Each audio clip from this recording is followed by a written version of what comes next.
Looking for a new career? Welcome to Do HVAC Training Service Center in North Charleston. Enroll today in our comprehensive HVAC training hands-on field experience-based program, covering troubleshooting, maintenance, installation, and more on various HVAC systems and ductwork. We offer EPA and NAEP preparation and testing, along with various certifications. Enjoy payment options. Achieve certification in under 5 months. Enroll now for your new journey of skill development and career advancement. Log on to dewhvactrainingsc.com to inquire. Get the home field advantage every time with Fairfield by Marriott, official hotel partner of the NCAA. Whether you're a student athlete working toward your championship dreams or your team's biggest fan, Fairfield by Marriott has everything you need to get ready for game day. From comfortable guest rooms to complimentary hot breakfast, Fairfield is part of the Marriott Bonvoy portfolio of hotels and official hotel partner of the NCAA. Visit fairfield.marriott.com to book your next game day stay. The United States Border Patrol has exciting and rewarding career opportunities with the nation's largest law enforcement organization. Border Patrol agents enjoy great pay, outstanding federal benefits, and up to $20,000 in recruitment incentives for newly appointed agents. If you are looking for a way to serve something greater than yourself, consider the United States Border Patrol. Learn more online at cbp.gov/careers/USBP. That's cbp.gov/careers/USBP. The United States Border Patrol has exciting and rewarding career opportunities with the nation's largest law enforcement organization. Border Patrol agents enjoy great pay, outstanding federal benefits, and up to $20,000 in recruitment incentives. If you are looking for a way to serve something greater than yourself, consider the U.S. Border Patrol. Learn more online at cbp.gov/careers/USBP. That's cbp.gov/careers/USBP. Welcome into The Verge, a show which covers the Baltimore Orioles minor leagues. The Verge is part of BSL Radio. Baltimore Sports and Life is dedicated to analysis and discussion on the Orioles, Baltimore Ravens, and the University of Maryland. The site has a team of writers providing coverage of those teams and houses live streaming content weekly. Join the conversations at the message board, like BSL on Facebook, and follow BSL on Twitter.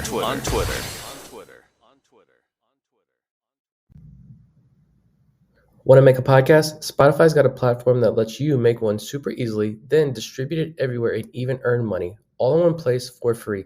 It's called Spotify for Podcasters, and here's how it works. Spotify for Podcasters lets you record and edit podcasts right from your phone or computer, so no matter what your setup is like, you can start creating today. Then you can distribute your podcast to Spotify and everywhere else podcasts are heard. Video podcasts are also available on Spotify. With Spotify for Podcasters, you can earn money in a variety of ways, including ads and podcast subscriptions. And best of all, it's totally free with no catch. Ever since we discovered Spotify for Podcasters, we feel like having options like video podcasts and Q&A lets us be more creative on another level. I highly recommend you give it a try. Download the Spotify for Podcasters app or go to www.spotify.com/podcasters to get started.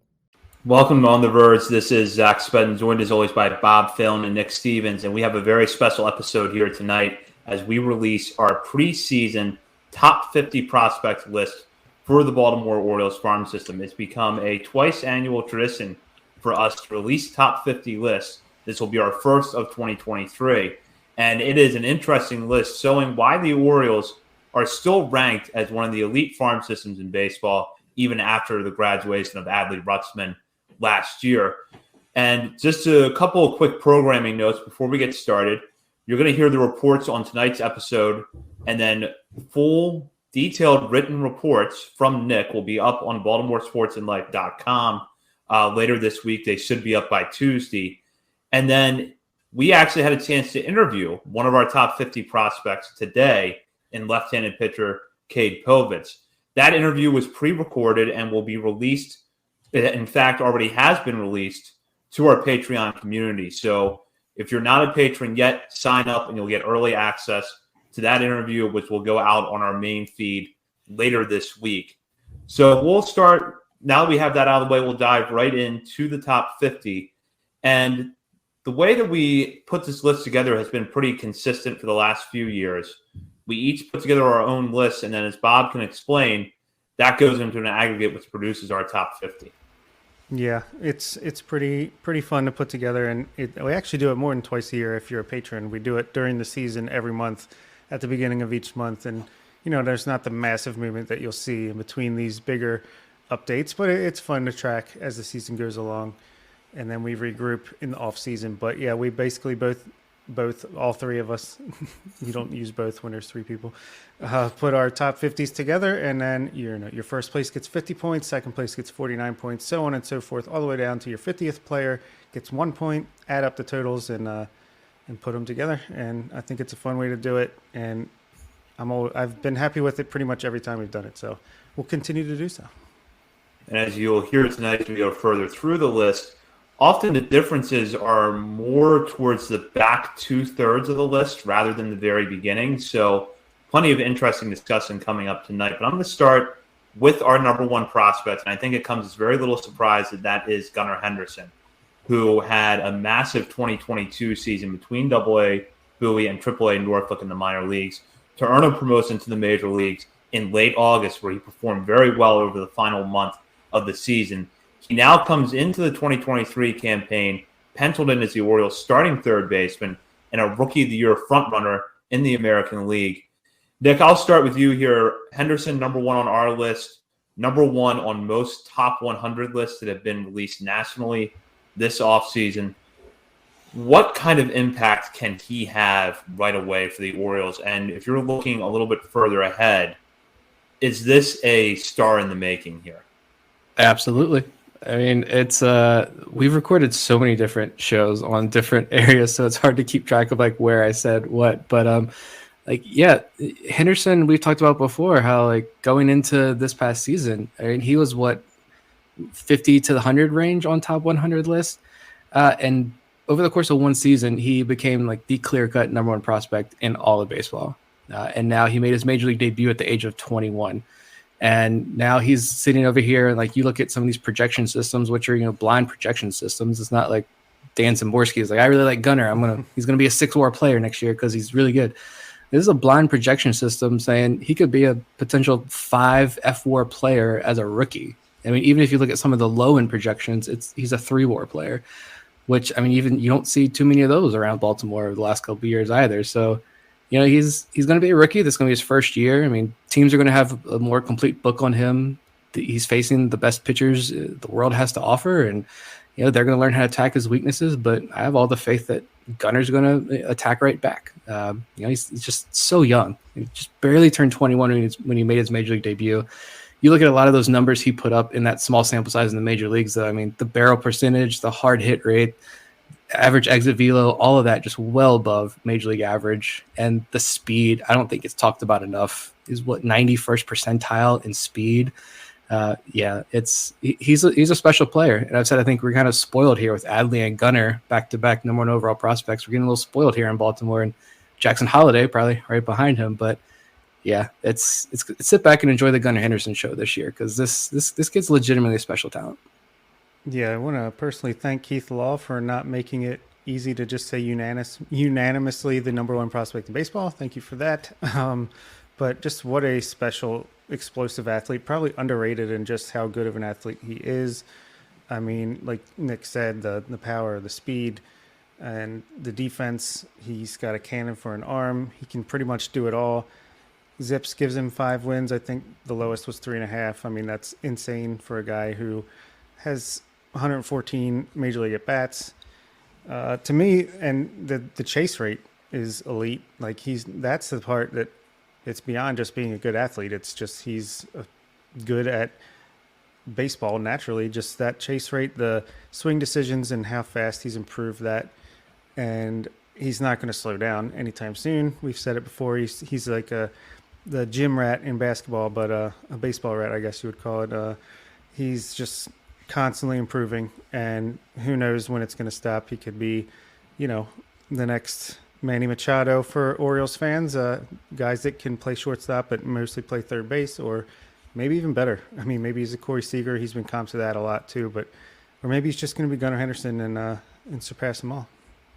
The chase rate was a lot of where we saw Henderson improve this past season, because I think after 2021, we were all 3 high on Henderson, but we knew that there were swing and miss tendencies there. There were times where he could chase pitches out of the zone. That basically all went away this past season.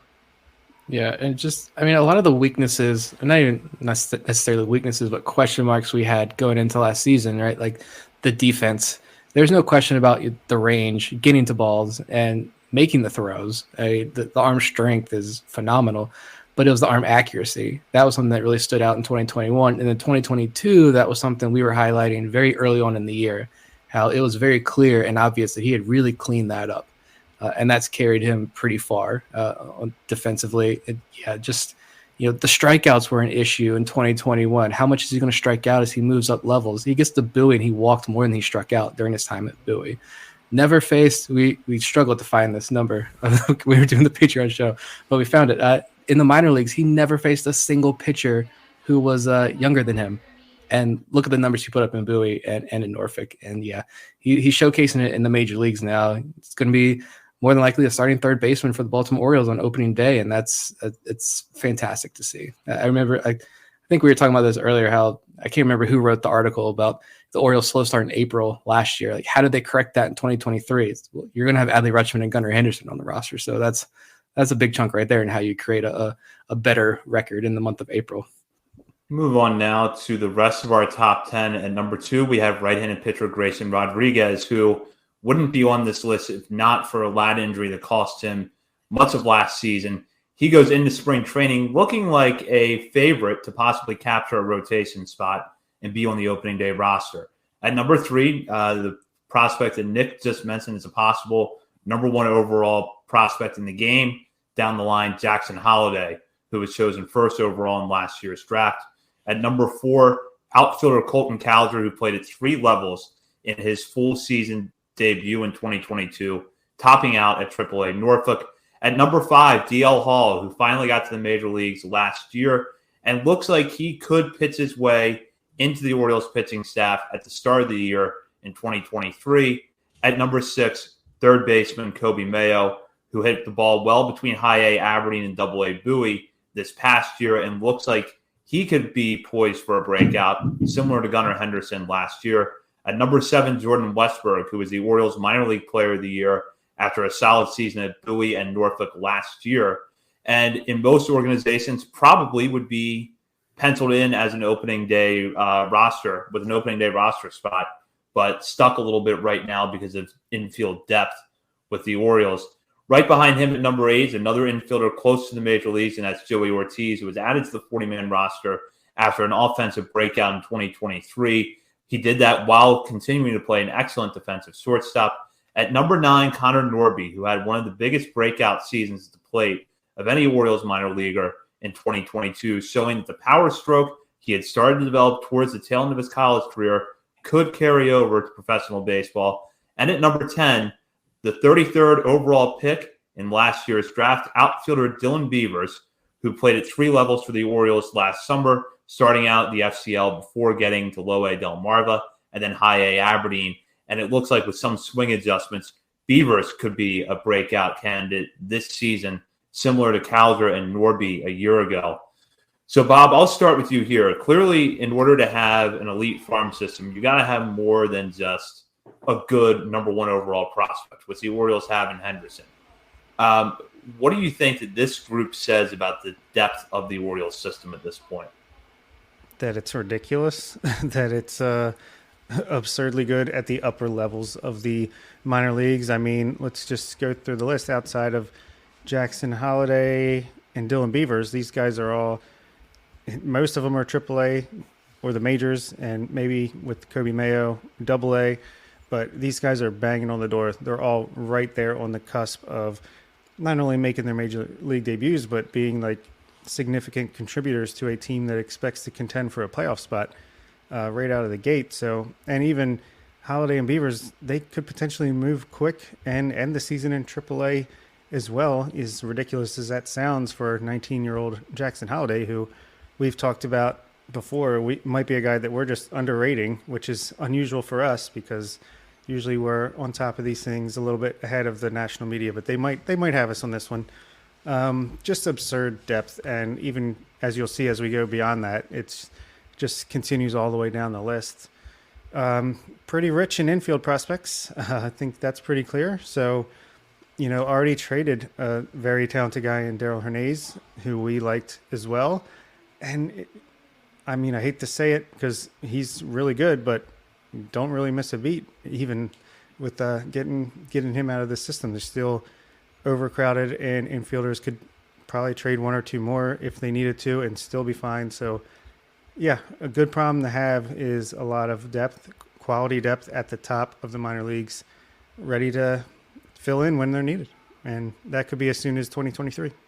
Yeah, that's the key here with this top 10 that you just mentioned here on our list. Like 7 of them are either in the majors or in AAA. Like that's absurd. And how many? Look at Jackson Holliday at number 3. Like you replace Adley with Gunnar. Gunner's going to graduate from this list probably fairly soon, and then we'll slide Grayson Rodriguez up to the number 1 spot. Ideally, I think we're all hoping that Grayson Rodriguez makes the opening day roster, so he's not long for this list. And we're going to slide Jackson Holliday up there at number 1. And I'm not familiar with other organizations and their list and top prospects and such. Don't follow them as closely as I do the Orioles. But in how many other organizations is Jackson Holliday the number 1 prospect in that system? Probably a good chunk of them. So that's really cool to see. And yeah, like you mentioned, Kobe Mayo could be knocking on the door of the major leagues by the end of the season. I think if he has that true breakout year that he hasn't really had yet, some of that's been injuries, adjustments, early season struggles, but as he's learning and developing, but at the same time, it's like he's 21. He's extremely young for the AA level and showed good signs when he was healthy. He had the back spasms as soon as he got promoted. So, you're trying to make what's arguably the biggest jump in the minor leagues, and you get back spasms and miss a week or so of games. So, yeah, it's just how young he is. Jackson Holliday could be, 19 years old and knocking on the door at AAA, maybe even in AAA at 19, 20 years old. It's just absurd. And Dylan Beavers there at number 10. I know a lot of other people have said this, but I tend to agree that Dylan Beavers, I look at as a big wild card among this top 10 group. He could fizzle out and maybe the swings just doesn't correct itself. The Orioles can't get more out of that swing, and he struggles against more advanced pitching. He hits a wall in AA, but at the same time the ceiling is enormous with Dylan Beavers. And I love the note, and Baseball America released their top 30 today, and I think all those reports were written by a good friend John Mioli. And he mentioned as soon as Beavers was drafted and came into the organization, the Orioles started tinkering with his swing.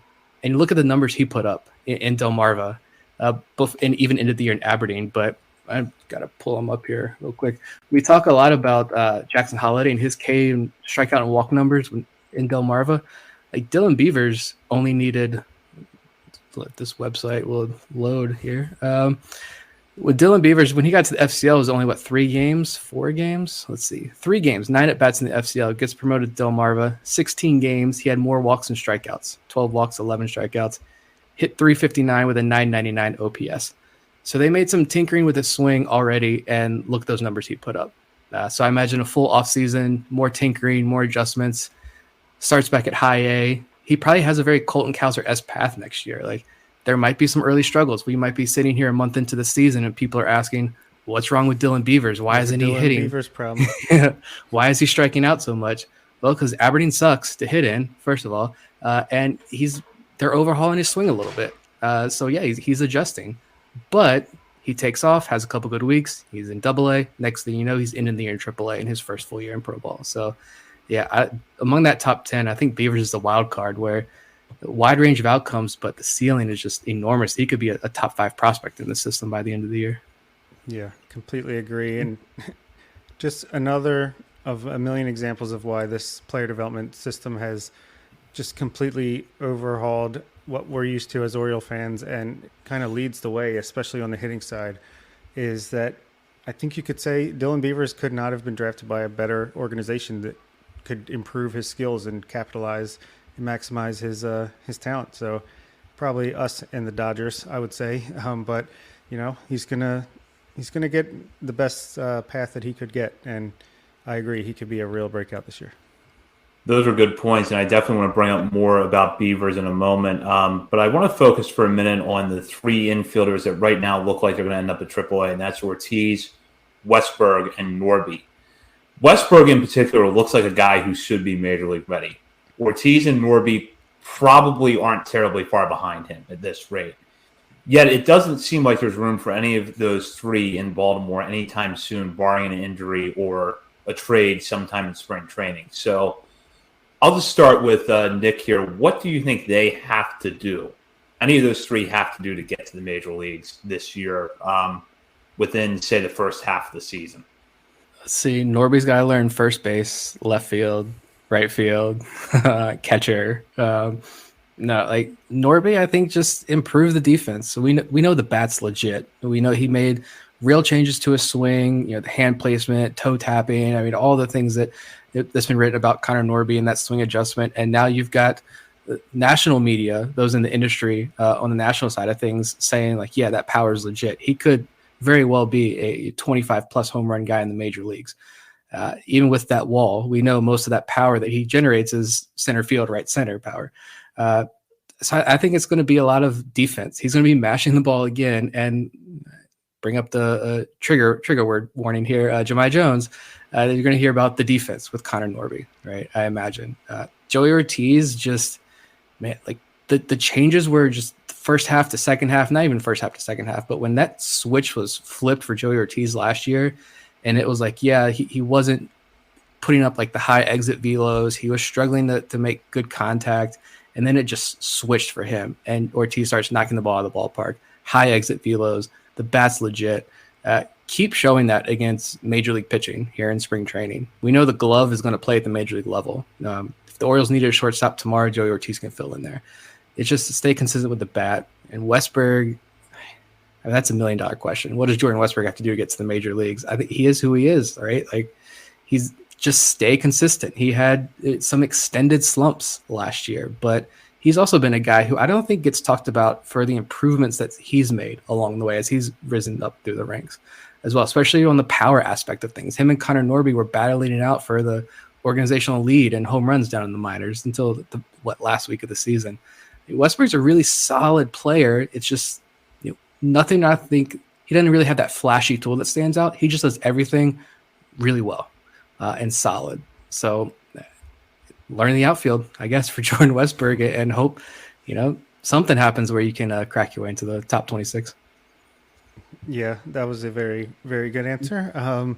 Basically, I'd say just keep doing what you're doing and stay healthy, because you never know when an injury or a trade might happen and your opportunity comes. But yeah, I agree with Westberg. It's about consistency. Try to at least shorten the slumps and, I don't know, lengthen the hot streaks. That doesn't make sense, but just shorten those slumps a little bit. Try to be a little more consistent. Ortiz, just prove that you can keep that momentum going from last year over the course of an off season, and that it's like you really understand what you were doing right, and that you can continue to do that early in 2023.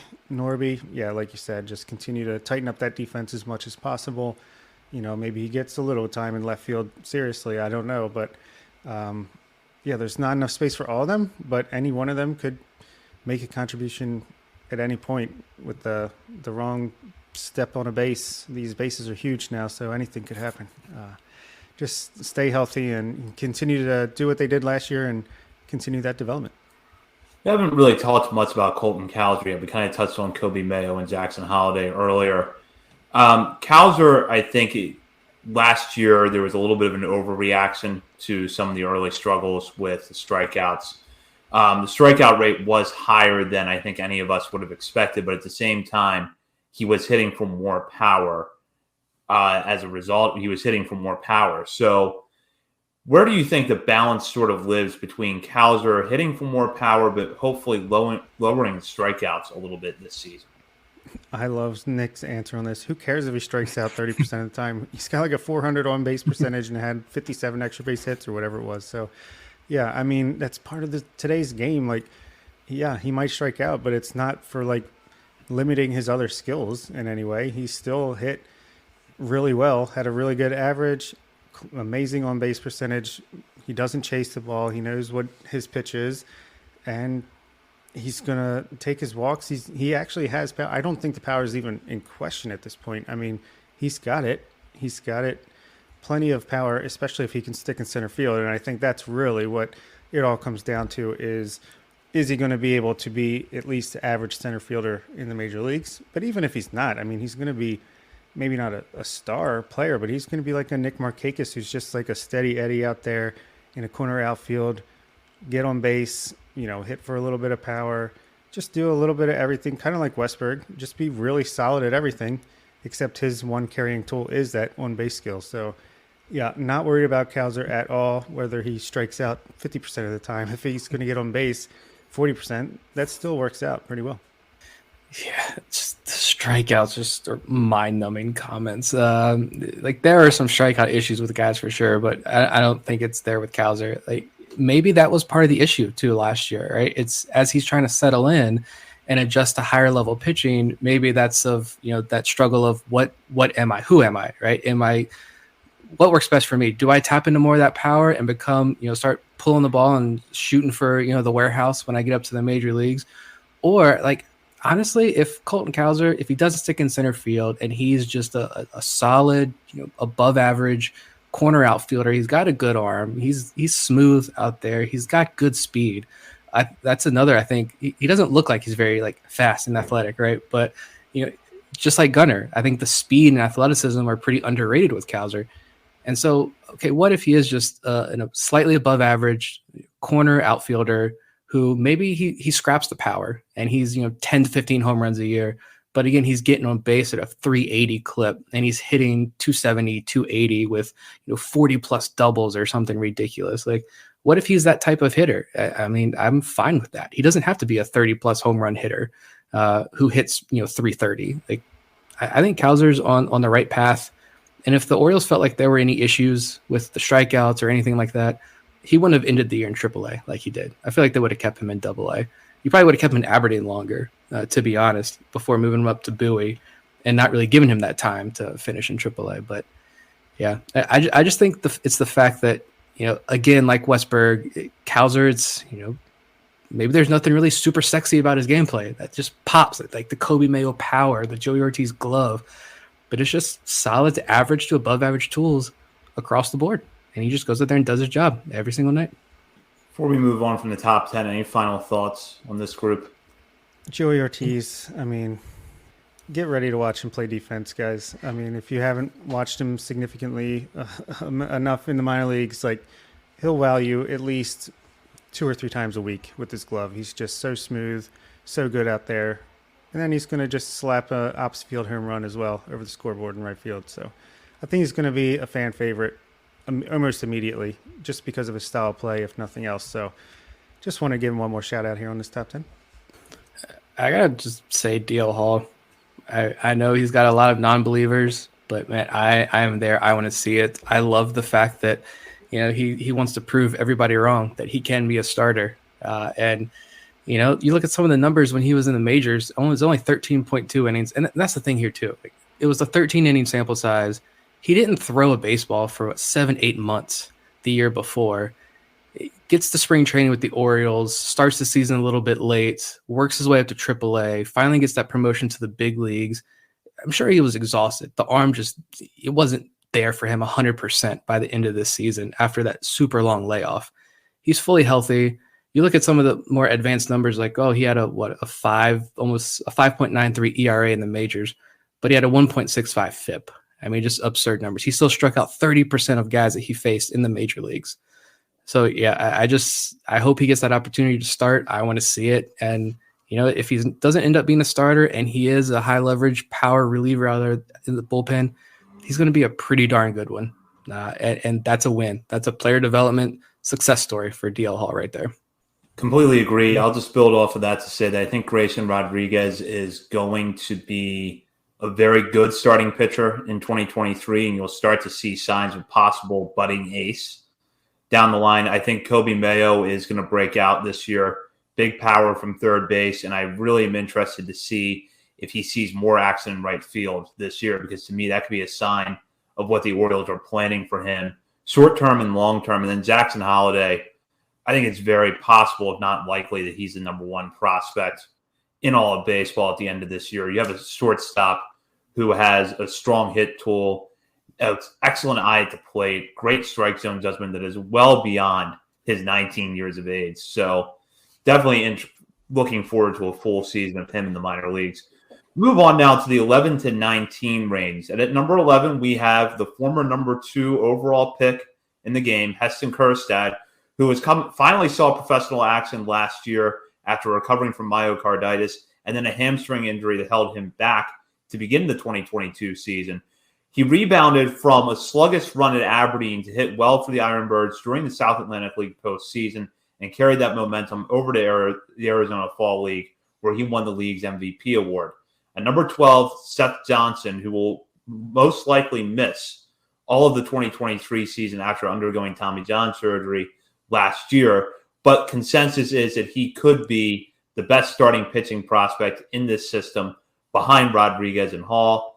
At number 13, Judd Fabian, a pick out of the University of Florida in last year's draft, who plays a very strong center field and shows some positive signs of development at the plate over his half season in the Orioles farm system. At number 14, Cade Povitz, the guy who we might have underrated a little bit, depending on your perspective. He seems poised for a breakout in 2023, a left-hander with multiple pitches in his arsenal that allow him to get hitters out. Right behind him at number 15, Drew Rom, who is new to the 40-man roster this offseason, one of the steadiest pitchers in the Orioles farm system. The left-hander should be at AAA Norfolk to start next year. Number 16, Samuel Basayo. We're looking forward to this catcher possibly making his full season debut at Delmarva this year, where Purdue Stadium's right field wall might look a lot shorter than it has in the past. Number 17, outfielder Hudson Haskin, who had a very solid all-around season for Bowie last year, should be at Norfolk this year. Number 18, Chase McDermott, who was acquired as part of the 3-team deal that sent Trey Mancini to the Astros. And while Johnson was a headline prospect that came back in that deal, McDermott is healthy, looks fairly solid last summer, and looks like he could break out if he can build a repertoire to go around a very good fastball. And at number 19, the Orioles' latest prize acquisition off the international free agent market, shortstop Luis Almeida. Almeida has a different background, which we'll get into in a minute. He was actually born in the U.S., but then moved to the Dominican Republic a few years ago. So he is perhaps more advanced than most international prospects his age, but time will tell. I'm going to start with what I think is really an interesting discussion to be had with this section of the list. We have Dylan Beavers 10th, Heston Kjerstad 11th, Judd Fabian 13th. All are outfielders with undeniable raw power, but have some questions about their hit tools. Fabian to a particular extent because he had struggled at Florida. Kjerstad was always kind of labeled as a 3 true outcomes guy at Arkansas. And Beavers, as we talked about earlier, real potential, but has some issues with his swing that the Orioles are probably going to try to iron out. And in fact, have already started to do that. So as you were putting your personal list together, how did you distinguish these guys? And I'll start with Bob on this.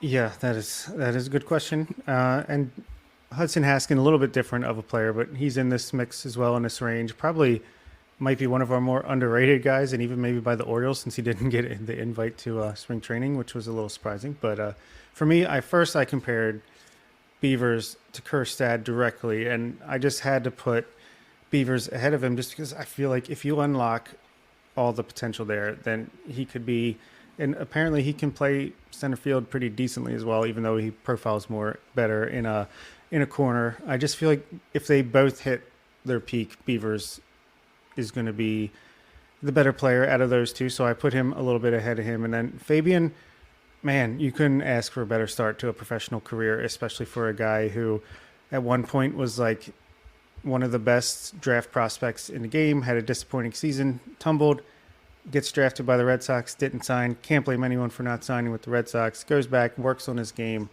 and then gets to the team that he was destined to go to with the Orioles and just absolutely mashed the ball. And it's going to be fun to see if he can pick up where he left off in High A Aberdeen in 2023 and really just he could be another guy that just skyrockets up this list a little bit if he continues to do what he did at the end of 2022. And yeah, I don't know. Between the three of them, yeah, I guess you just hope at least one of them can continue their player development system all the way up to the major leagues, and one of those three outfielders can make it long term, and maybe one of the other ones could be a big trade piece for a pitcher or something at some point. I had on my personal list, I had Dylan Beavers 9, and I had Judd Fabian at 11, one spot ahead of Kerstad at 12. I love Judd Fabian's game. I think I had Beavers higher again just because of that. Yeah, just everything that we've heard about Beavers is the potential is just so sky high that I had to put him up a little bit higher. But Judd Fabian, like you talk about the numbers that he put up, just literal video game numbers that he put up there, and like I had some other numbers. I think I did Judd Fabian in our Patreon countdown, and I searched all through like the Judd Fabian Twitter talk, and it's usually just Mason McRae for anyone the draft lovers out there who follow him on Twitter. Judd Fabian Truther, if you will. I mean, he's just got he put out some just unbelievable, crazy numbers from Judd Fabian as a pro. His 1322 OPS in Delmarva was the highest OPS in that league among hitters with more than 50 plate appearances since 2006. He had some of the highest like weighted on base average among the 2022 draft class, improved on everything, the in zone whiff rates, WOBA, all the expected stats.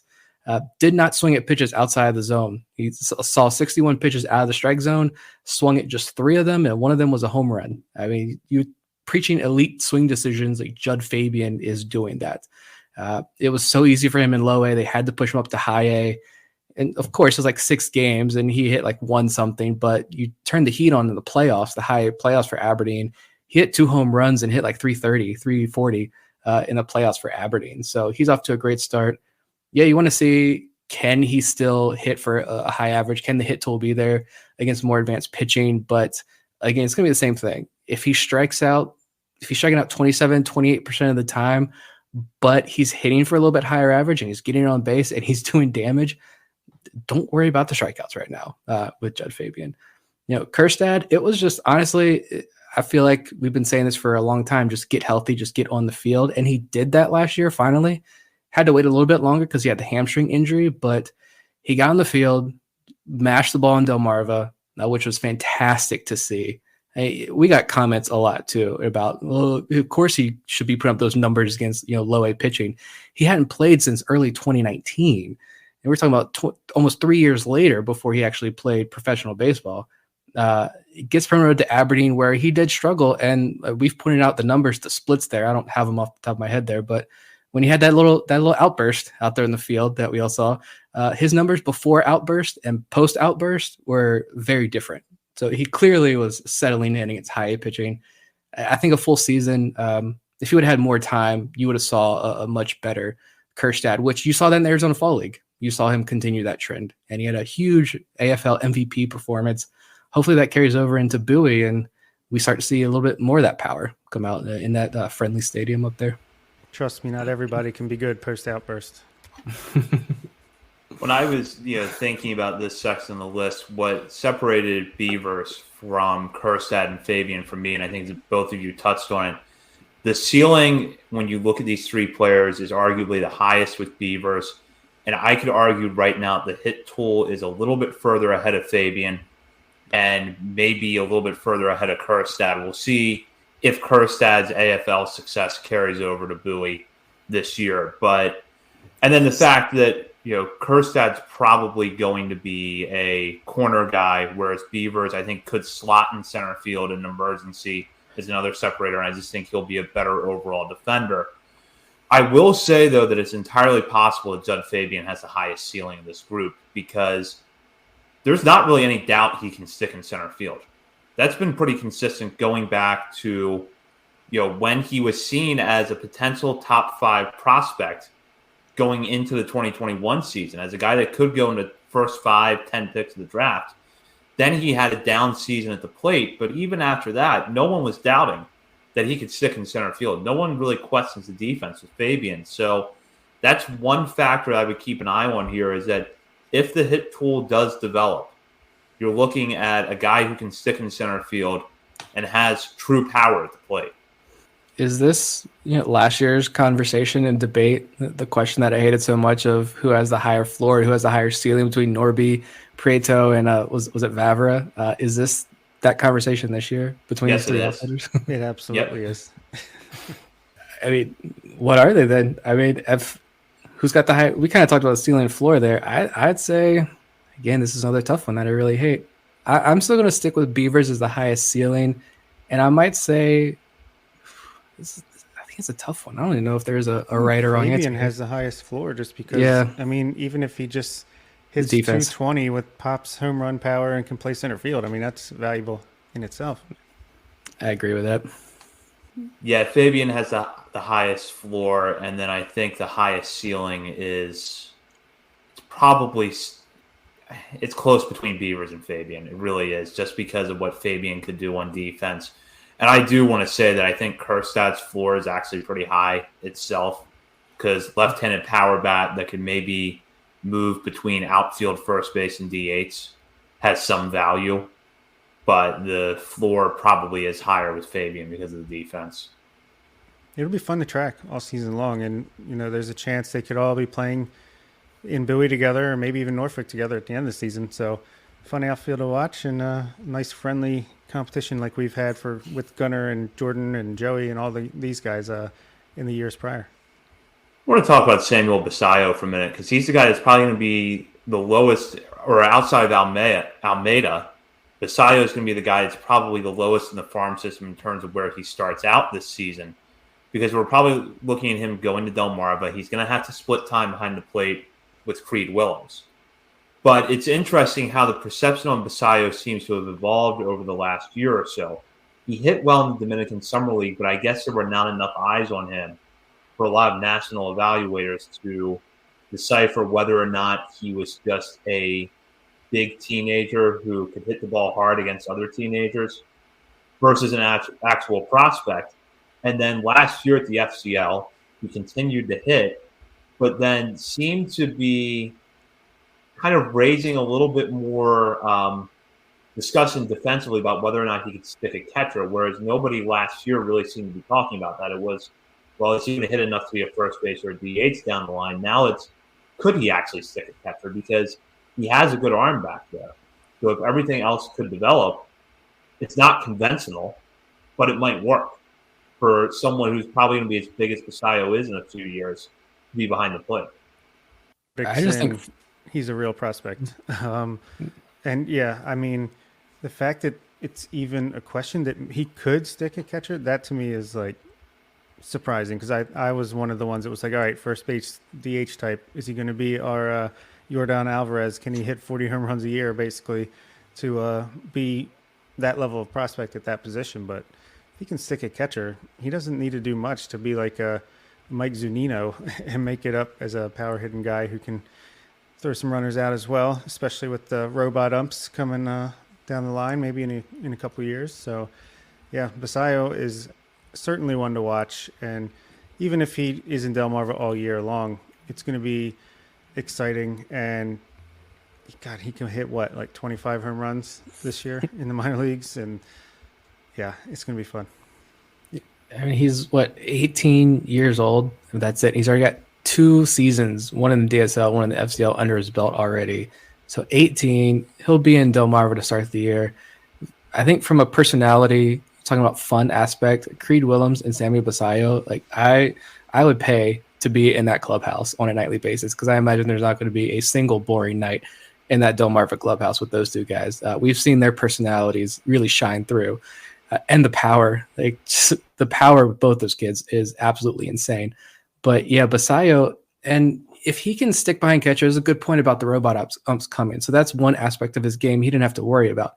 So if he can just stay athletic enough behind the plate, keep that arm strength up so he can get the base runners, because we know that's, if these bigger bases, and we don't need to get into that conversation, but if that does lead to more stolen bases or whatever, and you need a quicker arm behind the plate, if Basayo can be effective back there and stick, like, you don't need the hit tool to come around a ton, right? He can, if he's only hitting 220, 230, like, that's okay, because he's going to have that immense raw power. And I mean, just absurd. A third, according to his Baseball America write-up, a third of the balls he put in play were over 95 miles an hour in the FCL last season. So yeah, he doesn't strike out a ton. He walks at a good clip. I think this kid, every national outlet has been on the Sammy Basayo hype train over the last few weeks. And I think now that more people are actually going to be able to see him and get their own eyes on him, it's only going to keep rising, especially if he comes out hot at the beginning of the year for Delmarva. Yeah, and One last thing about this range of players. I feel like the pitchers deserve a nod between Seth Johnson, Cade Povich, Drew Rom, and Chase McDermott. I mean, obviously Johnson will be out all year with the injury, but he's still got great upside. Drew Rom could make his major league debut, but the two guys we got in the trade, Povich, who we talked to earlier today and could really explode. Maybe Kylie McDaniel is going to be like the forerunner here, and everyone's going to follow along and get him up into their top 100 as well. But between him and Chase McDermott, I'm really excited to see what these guys can do after a full offseason with the Orioles pitching development. And McDermott especially, actually, just, man, he strikes out so many batters. If he can get himself a little more under control, he could be a serious. Povich, I mean, he's got the fastball that he can run up to 96, 97 miles an hour. I mean, he throws the slider, he's got the curve, he's got the change, he's got the cutter, he's got 5 different pitches that he throws. I just think that he's had this full offseason now, working with the Orioles instructors. He knows he's going to go back to Bowie to start the year with a wide open path in front of him. I think that's going to help him a ton, and he really improves next year in Bowie. And McDermott, I mean, it was like 34. What are the numbers here? 35% of batters he struck out in high A. When it goes up to Bowie, he strikes out 31.3% of batters. Yeah, he does walk a lot of guys, but the curveball is a 12-6 curveball that just dives down. The fastball we've talked about plenty of times. It gets to the plate and literally explodes towards the hitter. It's such a fun repertoire to watch. Honestly, I'm fine if they're going to keep him stretched out as a starter for right now. But, man, I'm perfectly fine with moving him to the bullpen and say, let it rip. Throw it 100 miles an hour. Throw that breaker down in there and just do your thing. I think Chase McDermott can be that guy. And he's definitely an underrated arm in the system that people are just going to look right to the walks, scars of DL Hall. I don't know. But they're going to look right at that and say, he's nothing. That's false. This kid's stuff is some of the best in the entire organization. I'll just add this, and I've said this repeatedly over the years, and I'll say it because hopefully this is the last time that he's eligible as a prospect on a preseason list. But don't sleep on Drew Rom because you think that the fastball reminds you of Zach Lothar or Kevin Smith. Yeah, it's not, upper 90s, but it's a good quality pitch. He knows how to move it around the zone. He knows how to get outs with it. He's, I think he will go to AAA this year, and like he has at every other level that he's been to, he'll settle in against much older competition, and he'll just find ways to get guys out. And it's not going to be in that Alexander Wells where the fastball has to be in the exact right spot every single time, or it's going to go over the fence. It's going to be that Rom can some nights not have the fastball working, but have the secondaries there and get ground balls. So don't sleep on Drew Rom just because he's not throwing 95 miles an hour. Because I get the feeling that by Memorial Day, people might be asking why Drew Rom's not in the rotation at the major league level, especially when he has that 40-man roster spot. We'll jump in now to the 20 through 29 section on the list. Number 20, John Rhodes, an outfielder who hit very well at Aberdeen last year, despite some injuries. Didn't quite hit as well at Bowie, but still reason to believe that he could be in line for a nice 2023 season. Max Wagner, a breakout pick out of Clemson in last year's draft, who after a standout spring was chosen by the Orioles and ended up in Aberdeen with the likes of Dylan Beavers and Judd Fabian from last year's draft class. At number 22, Reed Trimble, an outfielder from the 2021 draft class who missed most of last year with an injury, but was solid upon his return and could be an interesting breakout candidate this year. At number 23, Frederick Ben-Cosme, #legendary, a young infielder with some of the best bat-to-ball skills in this farm system. At number 24, Gene Pinto, still a favorite here at On the Verge. Walks were up a little bit at Aberdeen last year, but again, going up against older, more advanced competition, Pinto could be flat-out dominant some nights. At number 25, Cesar Prieto, who was signed up by the Orioles out of Cuba last year. Good bat-to-ball skills, but the question are, will the power and the on-base skills develop enough for him to carve out a role at the major league level? At number 26, Carter Ballmer, just stay healthy. Because when Ballmer was briefly on the mound last year, he looks like he could be one of the best pitching prospects in the Orioles farm system. At number 27, one of the best breakout stories of last season, Noah Denoyer, who pitched his way onto a 40-man roster spot and should start this season at AAA Norfolk. where he could be joined by the number 28 prospect on the list, Justin Armbruster. He's not just an Orca guy. This is a right-handed pitcher with a starter's repertoire who made some very big strides in 2022. And at number 29, Leandro Arias, a young infielder who made his professional debut in the Dominican Summer League last year. Good batted ball data, and shows an early ability to perhaps stick at shortstop, making him an interesting prospect in a farm system that is reflective of the Orioles' broadening reach in the international market under Mike Elias and Kobe Perez. I'm just going to throw this question out in general about this group. It feels like if there's someone that we look at in 3 or 4 months and like, wow, that guy was down here and now he's all the way up here on the list, it's probably somewhere in this range, because it's either going to be that someone like Ben Cosme or Wagner takes what they did last year and builds on it and is even better.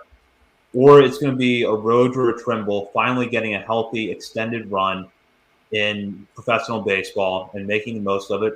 Or it's going to be that one of these pitchers really steps up and has a big year.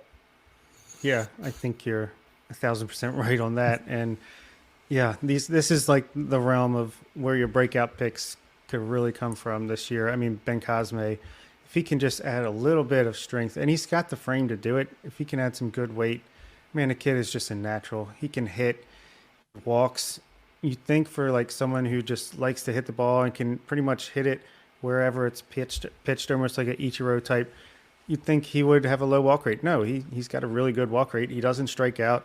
He's super fun to watch. I think just add a little bit of strength, enough to get him like 10, 15 home runs in a season. I mean, this kid is going to be really good and flying up this list. And I mean, we were talking about it a little bit before, but Noah Denoyer's right up in the Baseball America top 30. It was just glowing. And I think what it said, like all of his pitches went up a full grade from the year prior. I mean, the Orioles loved him from the very beginning when they signed him as a free agent, and he might be right up there as a mid to low rotation guy. I mean, for undrafted free agent after 40 rounds, that's incredible. And his ceiling's through the roof. And John Rhodes, we've been talking about him as a breakout candidate for a while. Looked like it was going to happen last year. Then he got hurt, and unfortunately it didn't, but this could be the year. So yeah, and I know I'll let Nick talk about some of his favorites on here too, because there are some. But and Gene Pinto, I think the Renaissance it's time. He let everyone catch up to where we were with him, and now it's like Rocket Boosters. I think he's going to make it to AAA Norfolk this year. Yeah, the thing with Pinto, like honestly, I think it's just the age. Like, yeah, all right, if the fastball isn't, a plus fastball, right? The slider is there.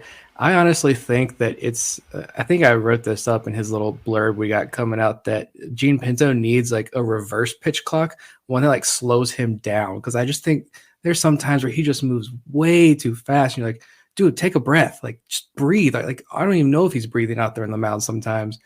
And it seems to get away from him. And you saw that a lot too, where you had Forrest Herman, the pitching coach down there in Aberdeen last year, now with Bowie. You saw this a couple of times where he would go out there on the mound. Pinto, the control would get away from him. Forrest Herman would go out there, say something to him, and then Pinto would rock 2.5 innings, and finish the outing pretty strong.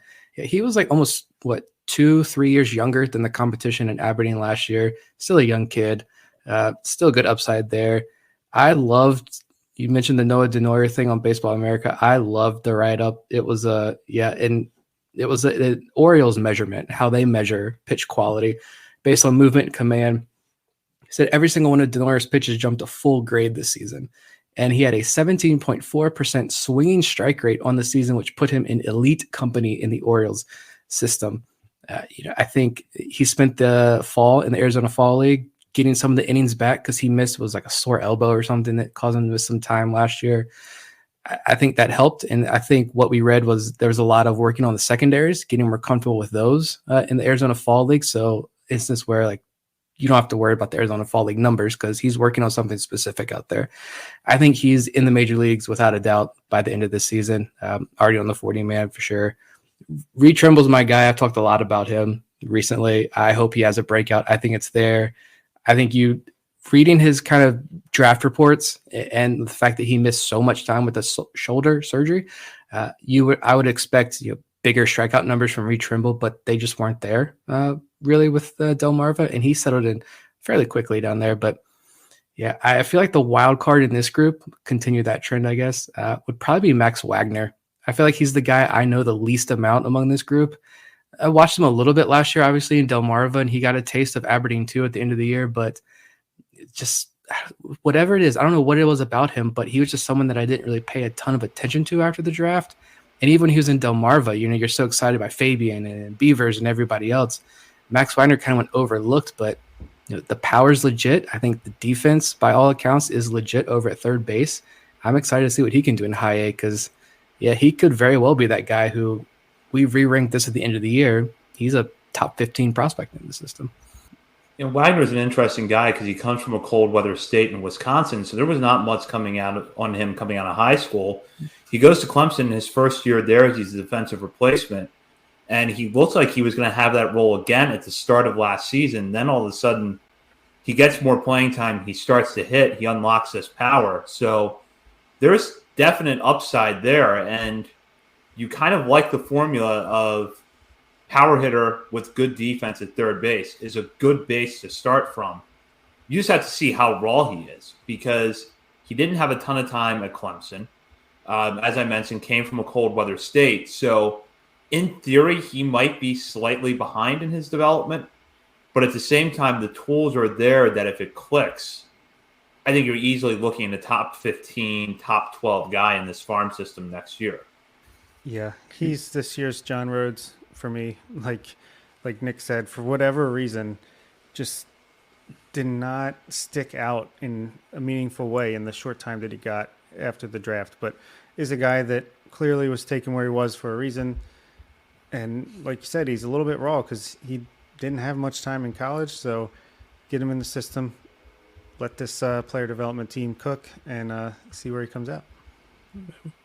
I want to highlight Armbruster again too, real quick, just because I feel like that Justin Orguy comment from Keith Law after he watched like the 3 pitches of his in the first week of the season. It's unbelievable. Like, it's whatever. I'm going to take a breath.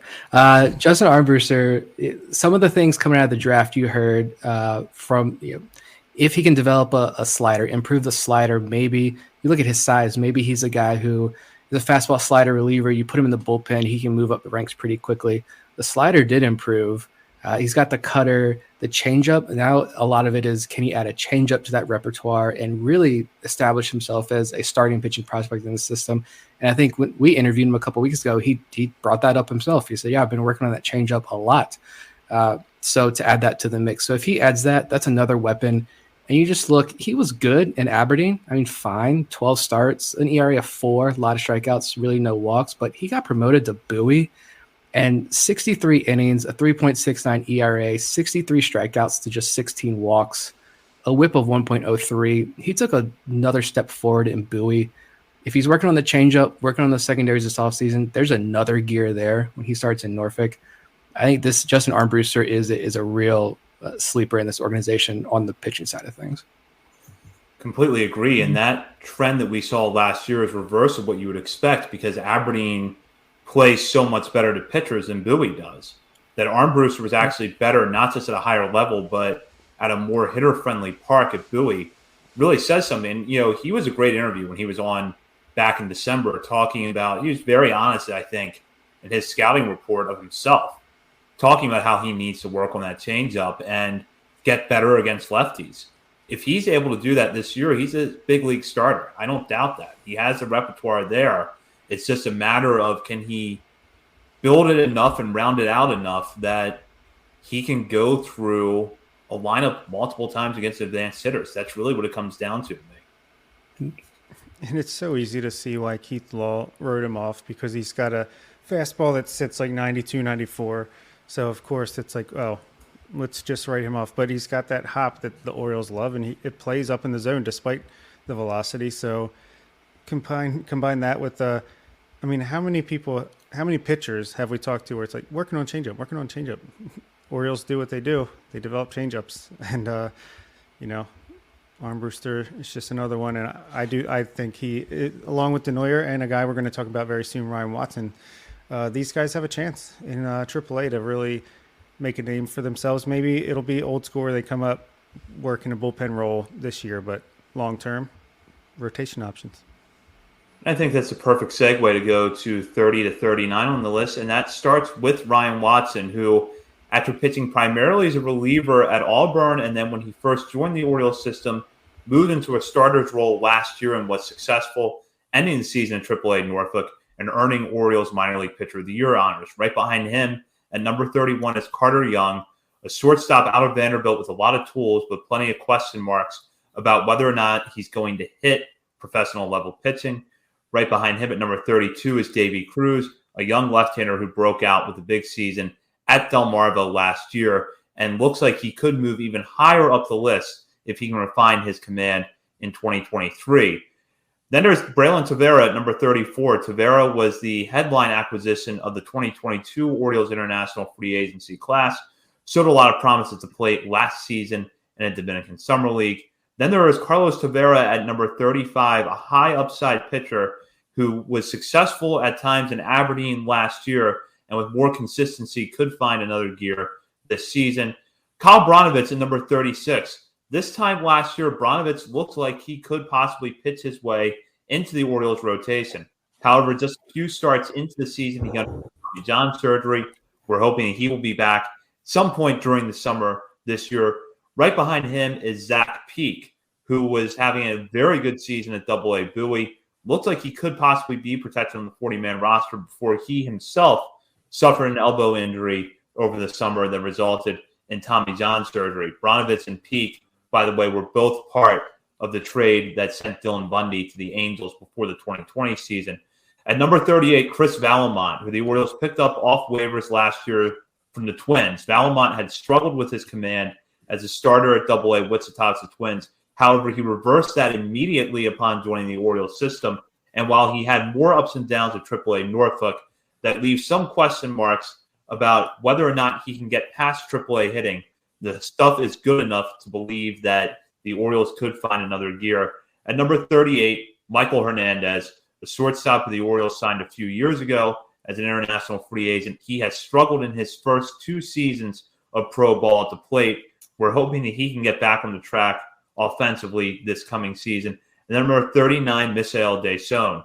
Deson was a breakout guy in 2021 who made his full season debut at Delmarva last year, however, struggled at the plate.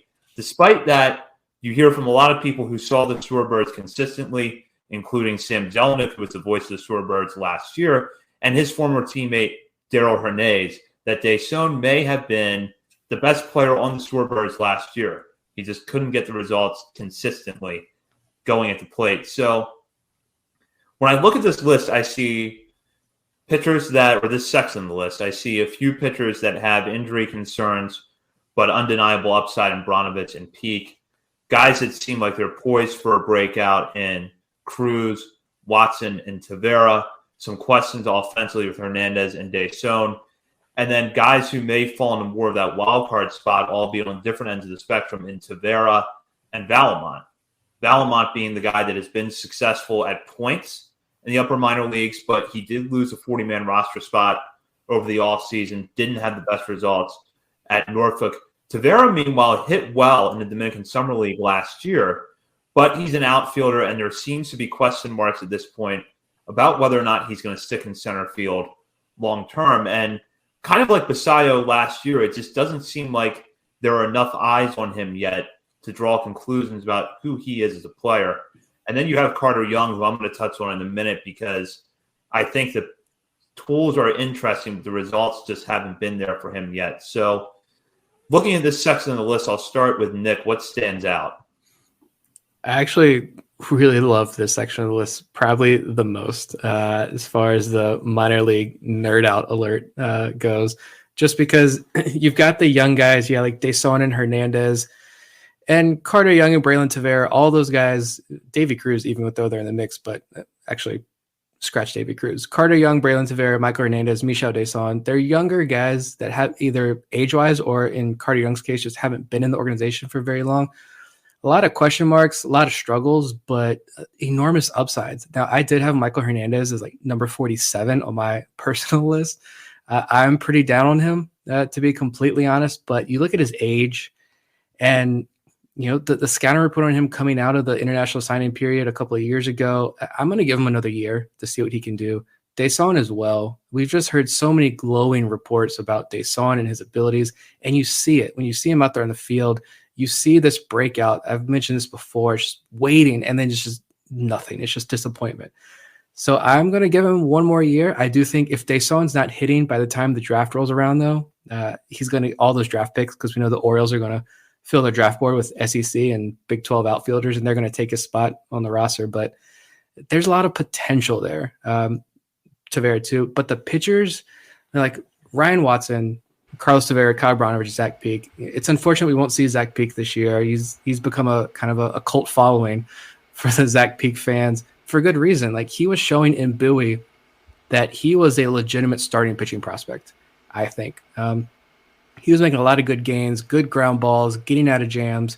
Struggles like first, second inning, but then cruising for 3-4 innings, lights out the rest of the way. Unfortunately, we won't get to see him. Braunovich probably at mid-season before we see him back on the mound. But somewhere in there, you're going to see one of these guys break out. Is it Ryan Watson?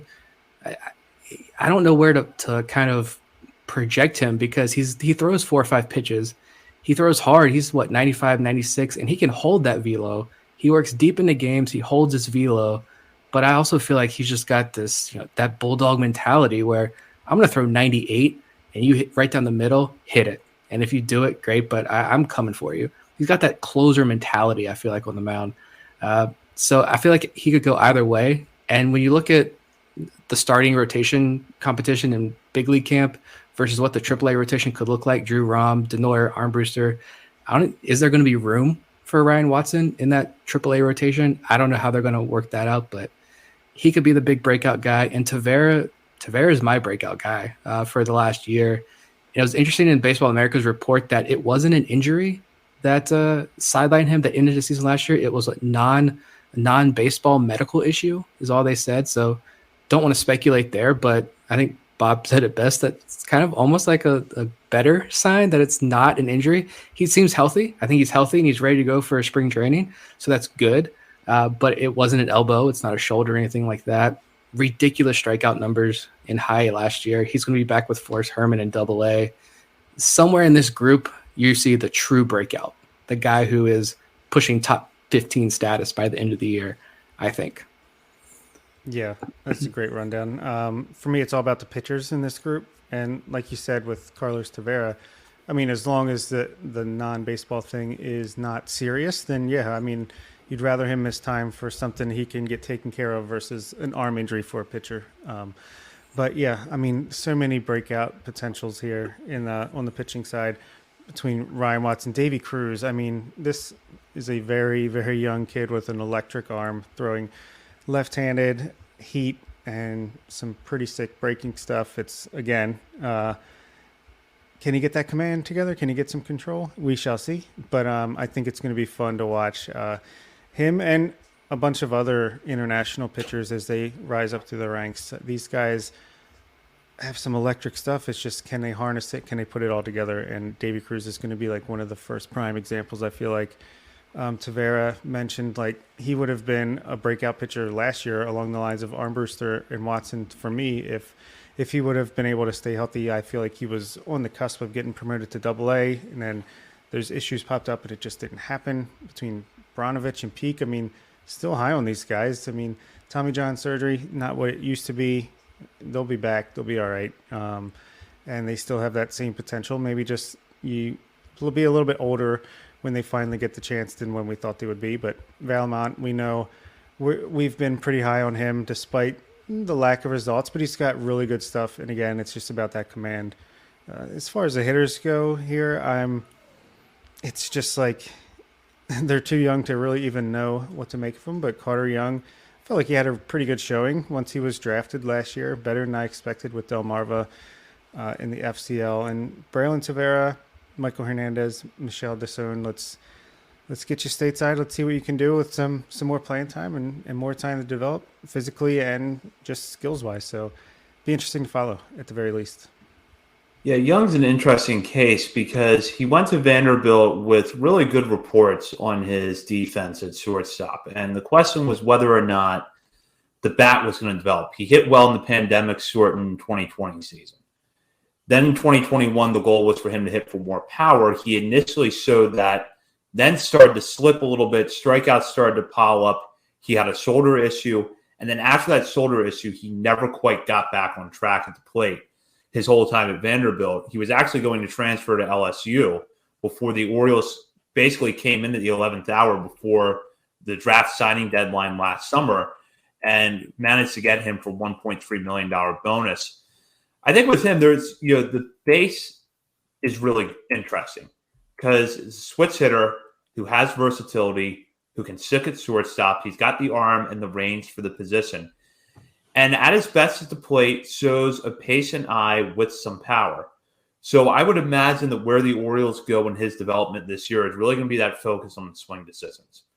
And he's a guy, even though he's coming from an advanced program at Vanderbilt, I don't mind him spending a few months at Delmarva because it feels like if you could really focus on that with him, where you can maybe be going up against pitching that is worse than you faced in the SEC last year, but laying off some pitches that are outside the zone, learning how to drive the pitches you can hit. I think those are really the areas that the Orioles are going to and should focus on with Young.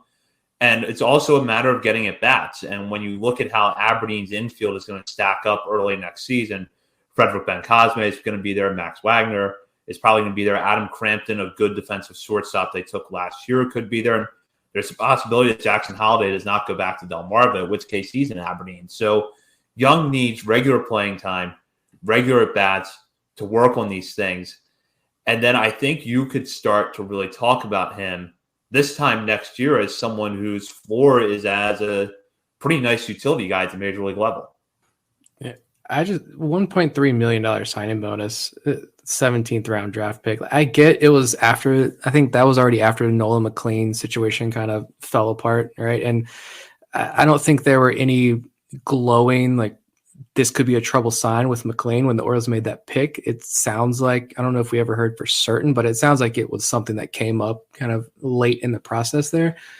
But I mean, Carter Young got the fourth highest signing bonus in that draft class behind Holliday, Dylan Beavers, and Max Wagner. He got more than Judd Fabian. Like, sure, it was probably an issue of there's a lot of money left over. We got to use it. But at the same time, like, I feel like that says how this organization views Carter Young. You talk about he chases a lot. He's got swing and miss in his game. This organization preaches swing decisions. You look at what Judd Fabian did. Look at what Dylan Beavers did. If they can get that with Carter Young just a little bit, then yeah, that glove's going to help carry him. The glove's going to carry him up through the ranks regardless. It's going to be like Caden Grenier vibes. If he doesn't hit, you've got Caden Grenier in your system, right? It's strikeouts are high, doesn't hit for high average, but plays a really good defense. And I think that's a valuable player to have at the AAA level in case of emergencies. But if you can just get a little bit more of that hit tool, he becomes that much more valuable for you in this organization. Yeah, it tells me that they know, obviously they know the issue that he had, and they feel like they can help him with it. And they've proven that they can with other guys. So why not give it a shot, see how it goes? If not, I mean, I'm never going to be mad at this organization throwing money around to try to get some more talent in here. If they're not going to do it at the major league level, might as well do it in the draft and get some guys in here and let the player development do their thing and see if it works. Jump in now to the last part of this list, which is prospects 40 through 50. And this is a pretty interesting group. Some young arms as well as some pitchers that we're waiting on them to get healthy, have a breakout, and then an interesting mix of bats between guys that profile right now as pretty nice reserve options at the major league level that are close to major league ready versus young hitters who could break out. Number 40 is right-handed pitcher Trey Sprite, who the Orioles drafted out of Auburn last year. And number 41 is Dante Williams, a good defensive outfielder the Orioles took in the 2021 draft out of Arizona. Williams had up and down numbers at the plate last year at Aberdeen, but finished strong in the limited run at the end of the season at Double-A Bowie. Right behind him at number 42 is Anderson De Los Santos, who some national outlets are pretty high on coming into this season. We expect him to be in Delmarva's infield on opening day.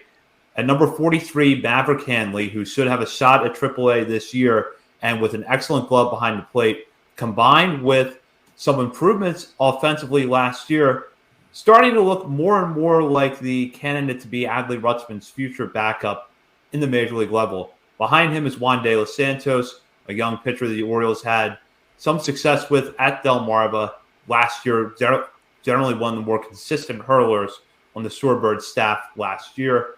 Right behind him is Ron Rojas, who the Orioles acquired from the Twins in the Jorge Lopez trade.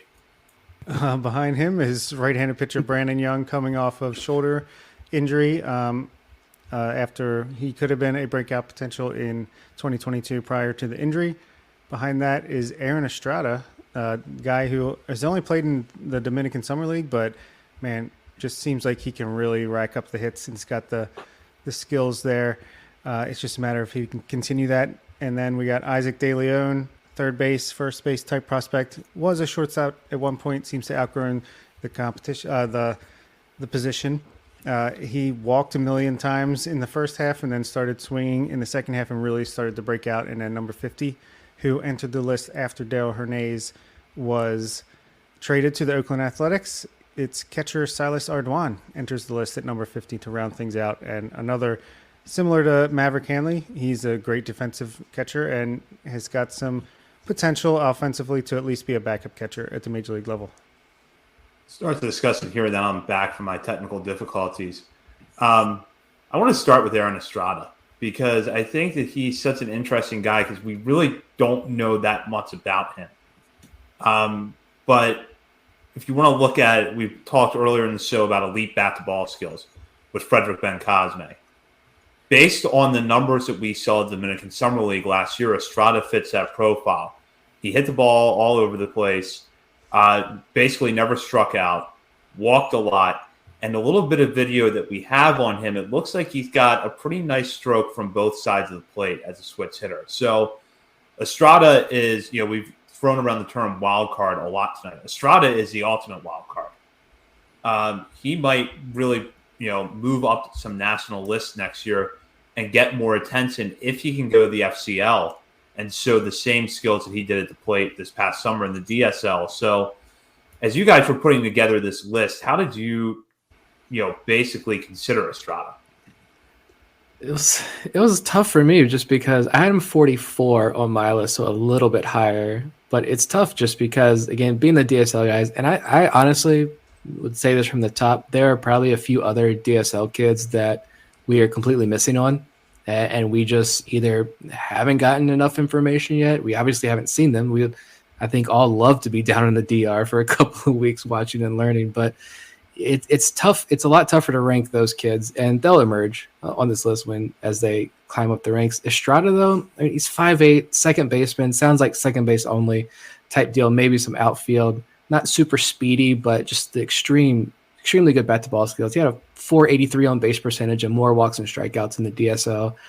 I would almost imagine if he's the type of guy who maybe pulls a Bencosme next year, and because he's going to be in Sarasota, they're going to be in extended camp, they're going to be scrimmaging and getting time. And so, like last year, we saw Bencosme and or Creed Willems come up to Delmarva really early on. I think before the FCL season started. I almost wonder if Estrada could be one of those guys as well. He spends like a week in the FCL, and he just did so well in extended camp. They're like, we're going to get you to Delmarva and see what you can do, challenge you there. I wouldn't be shocked if that happens, but he looks fun. He looks exciting. Yeah, I was going to make that same exact point and just continue the similarities between Bencosme and Estrada in that, neither one was like a big-time signing. Neither one got the headlines, and you don't even know how much they signed for because it wasn't significant. But both of them seem to have the same skill set where it's not a ton of power, but just can hit the ball like crazy, aren't going to strike out, can walk. They're infielders, like so similar. And yeah, I could see him just developing enough from last year to this in extended spring training and just impressing the team enough where they're like, okay, you're super young, but we're going to take you right to Delmarva because we think you're too good for the FCL at this point. So Yeah, I could definitely see Estrada being this year's Ben Cosme, and that is never a bad thing. In fact, that's pretty legendary. I had Estrada 49th on my list. I actually had Edwin Amparo ahead of him because I liked Amparo's all-around profile a little bit better because it seems like Amparo is a little stronger. There's a feeling that he could stick at shortstop.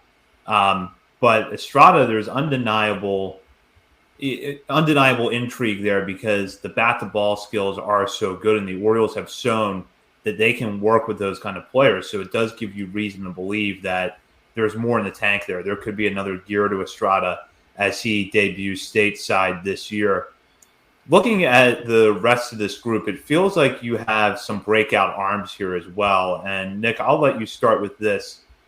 Who kind of stands out here? Do you see more of a possibility where maybe it is a Juan Rojas or a Juan De Los Santos or a Trey Sprite that takes that step forward, or possibly Brandon Young hopefully gets healthy this season's back on the mound and shows us why this time last year we were talking about him as a possible back-end starter at the major league level. I would love for Brandon Young to be healthy again and back on the mound. One of my favorite prospects in this entire system. But, Trey Sprite's a name that I think the organization has thrown out a lot over the offseason as someone they seem pretty high on. So I'm interested to watch him more. It seems like a lot of that data that we don't have access to is really, really good on Trey Sprite. So I think he's an interesting arm to watch. He's like 6'4" SEC arm. I mean, workhorse type starting pitcher. We'll see. My guy is still Juan De Los Santos. I don't know why he caught my eye so early last year. And I mean, he was like, I believe, if not the first, one of the very first international signings by Kobe Perez. They used kind of that leftover money at the end of that J2 period to bring him in. And he was 20 years old last year in Delmarva, throwing 98 miles an hour, good slider, just dominated low A with the fastball early on. And the numbers are really good. And we talked to Sam Jelinek about this. He was throwing like 90-something% fastball through those first couple starts. And he dominated because he's a big, powerful guy. But then you saw the numbers. If you look at his breakdown by month, the numbers just balloon for like 2 months. But that correlates to when he was starting to mix in his secondary pitches more often. And then the final month or so of the season, the numbers went way back down and they looked really respectable. And then I think they ended up shutting him down for the year because he had reached his innings limit. So I think could be 20, 21 years old, starting in Aberdeen next year and kind of taking off. That's my guy. And I think we've got a couple of people who have said in the past, like they think Juan Rojas and Juan Nunez were kind of the highlights of that Jorge Lopez trade. Yep. I had Juan Nunez at 48 on my list and Juan Rojas 45. Rojas was the one who cracked our ultimate top 50 here, but two young, really intriguing arms that I still can't believe. I figured you get both those guys for Jorge Lopez, but Cade Povich, Yennier Cano, and then these two wild cards, like if one of them breaks out, we didn't really see Rojas, but the numbers in the FCL were strikeout to walk numbers are fantastic. Yeah, there's just a lot of players I absolutely love in this section. Trey Sprite, I feel like is going to be this year's Justin Armbruster, Ryan Watson, Noah Denoyer, Carlos Tavera before he got shut down a little bit. I feel like he's just going to be a guy that's like a name that Orioles fans will know by the time the season is even halfway over. I just think he's gonna really shine this year. I've seen a lot of positive reports. Dante Williams, I mean, I feel like he was playing hurt most of the year and was just sticking it out, and that's admirable, but it didn't do too well for just the overall stat line. But hopefully he got a chance to get healthy over the offseason. I think that's going to be a big season for him to really show what he can do. Anderson De Los Santos is a guy, he was like the Aaron Estrada before Aaron Estrada, where it was like, dang, this guy's numbers are really good. And he backed it up with some pretty good stuff in the FCL. I feel like he got a little bit unlucky, but reportedly hit the ball very hard consistently. So excited to see him make it up to full season ball. And I think Vivek put a comment here, left side of the infield potentially in Delmarva of Anderson De Los Santos and Jackson Holliday. Yeah, please sign me up for that.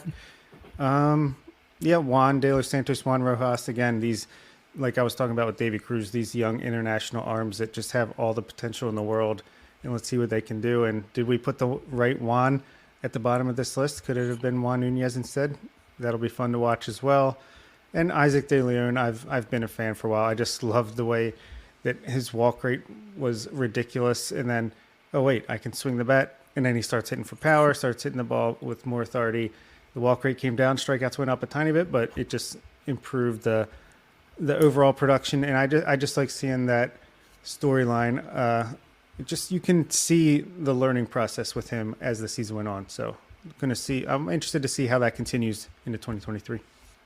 Rojas is a guy that really interests me because he's, as Nick said, really good strikeout to walk numbers in the FCL last year. And I think if we're going to look at that for hitters, we probably should look at it for pitchers too, because it shows that, he's got a pretty good feel for his pitches at this point.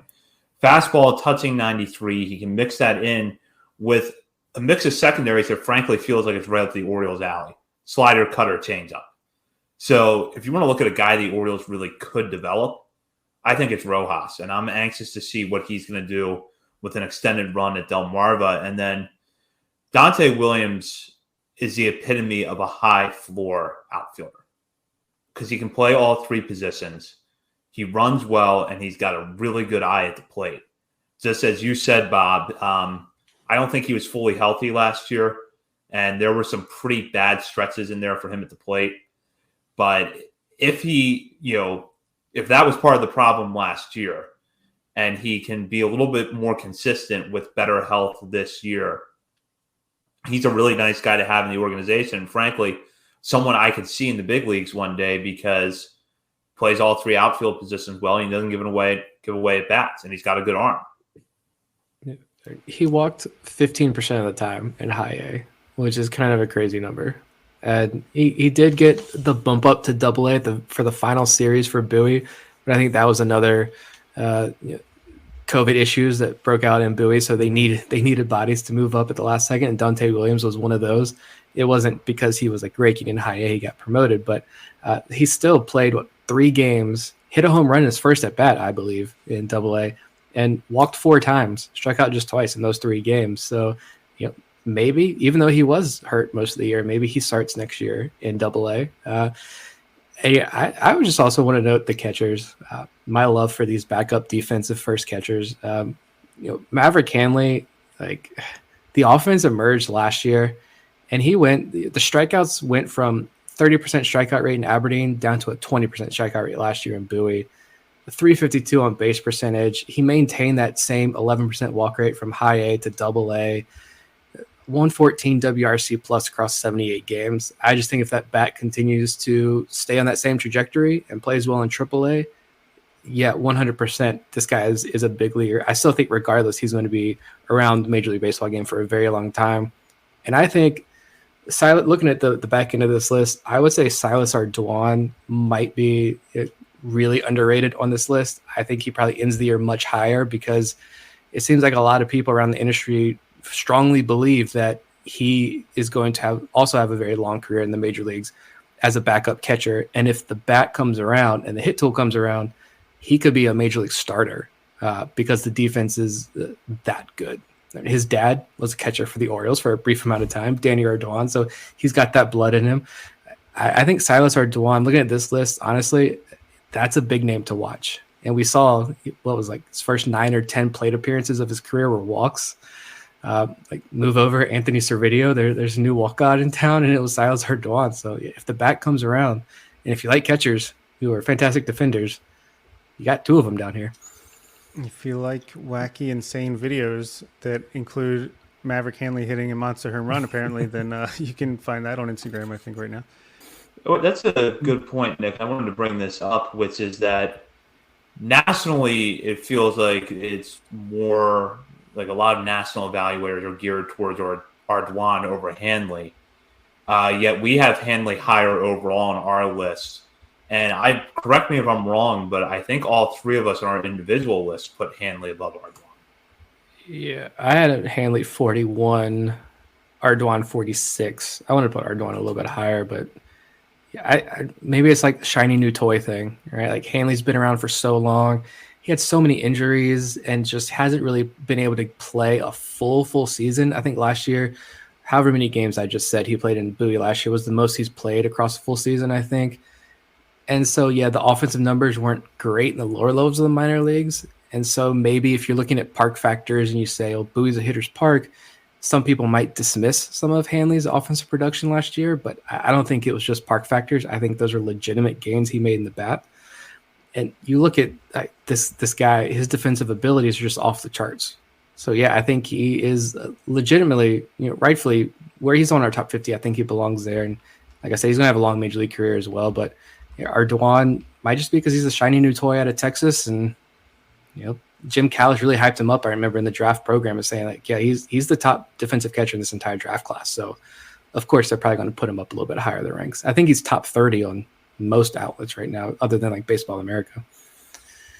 Yeah, I mean, Hanley, I just feel like you can see the improvements, and like you said, maybe a little bit of the power is because of the ballpark, but I just feel like you can see that he is making improvements there, and clearly the defense was never in question. And how about the steals? I mean, he's got 20 stolen bases as a catcher with only 5 caught stealing.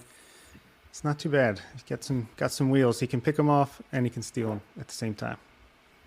Yeah, I went with Hanley because I just feel like he's hitting upper levels pitching well enough to make you think he can be a backup catcher at the major league level, whereas Ardoin, it sort of feels like you're hoping that what he did his last year at Texas carries over to pro ball. So I felt like there was a little bit more certainty with the bat from Hanley's side than there was Ardoin, but I don't think there's much separation between the two right now. And you can make the argument that, Ardoin's going to be far ahead of Hanley within a few months, or that Hanley's going to get to the major leagues first. They both have similar profiles, similar ceilings. I also wonder too if Hanley is penalized a little bit because he was in the same draft class and in the same conference as Adley Rutschman. So he maybe didn't get the platitudes for his defense that Ardoin got at Texas. He was still co-defensive player of the year in the Pac-12 with Adley. I mean, you talk about getting some strong defense up the middle. I think the Orioles really cleaned up that market in that draft class. So we've covered a lot tonight going through this top 50 prospect list. You've heard us discuss pretty much every player in some form tonight, but you will be able to access full reports at BaltimoreSportsAndLife.com. This week we'll have scouting reports on all 50 players who made our list. Before we wrap up tonight, any final thoughts, Nick or Bob? Yeah, I got some thoughts that will continue next week when we talk about players that just missed the top 50 and some guys that are, in that 50 to 100 range, or I don't know, 50 to 75, whatever you want to say. There's still a bunch of guys outside of this top 50 that have a ton of potential that could be in the top 30 this time next year. So just continues to speak to the depth of this system. And yet Vivek mentioning Adam Retzbach, another catching prospect in this system, as long with Connor Pavoloni. I mean, guys that can really do something behind the plate. It's a tough position to field, especially offensively, but the Orioles have focused on that position. And yeah, just looking forward to next week as well as we continue this conversation. Yeah, this was this year's list. I think was a lot more fun to put together. I'm not saying the last couple of years that we've done this weren't, but just the influx of more talent makes this a harder list to put together. The rise of the international talent makes it even more difficult. So it's fun. It's not, deep dive, detailed science here that we're doing. It's our, just fun opinions here. But, we watch a lot of games. We talk to a lot of people. And I think this is a pretty solid list. And, looking at the back end of that list as well, we'll talk about him next week, I'm sure, because he was on my top 50. And I don't think either of you had him on your top 50. But we're going to talk about Alfred Vega breakout next week. Stay tuned, because he was on my top 50, and you guys robbed him of that. Apologies to the Vega family. No, yeah, I'm excited to watch him pitch this year as well, for sure. Lots of Bubba hit the nail on the head, though. A lot of guys outside this top 50, though, that I think deserve to have a conversation next week. And that's a perfect incentive to tune in next week when we will delve into the best of the rest, the players who received top 50 votes from the three of us, but ultimately missed the cut. I think Bob's list now is up to like a personal top 300 or something, so maybe he could share some insight from that with us. We will be on a special time and night next week. We're going to be on Sunday night, we're expecting to start at 8 p.m., but check in on Twitter at BSL on the Verge for exact details before next week's show. We will be on Sunday night next week rather than our normal Monday night.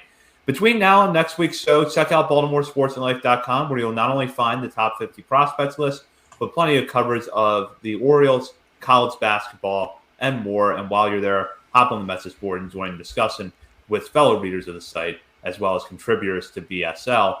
And join our Patreon community. You can sign up for as little as $3 a month. Bonus content is being rolled out consistently as the season approaches. As I mentioned at the top of the show, we have an interview with Cade Povitz that is currently available exclusively to patrons. So if you sign up for Patreon now, you can get immediate access to that interview. For those who are going to hold out on joining our Patreon community, the interview will be out on our main feed later this week. So you want to check in for that. For Bob Phil and Nick Stevens, this is Zach Spedden. You've been listening to On the Verge. That'll do it for this week's episode of On the Verge. Be sure to check out our Patreon page where you can help show your support for the show and get bonus content, including monthly top 50 updates to our prospect list and daily game recaps during the season, and much, much more.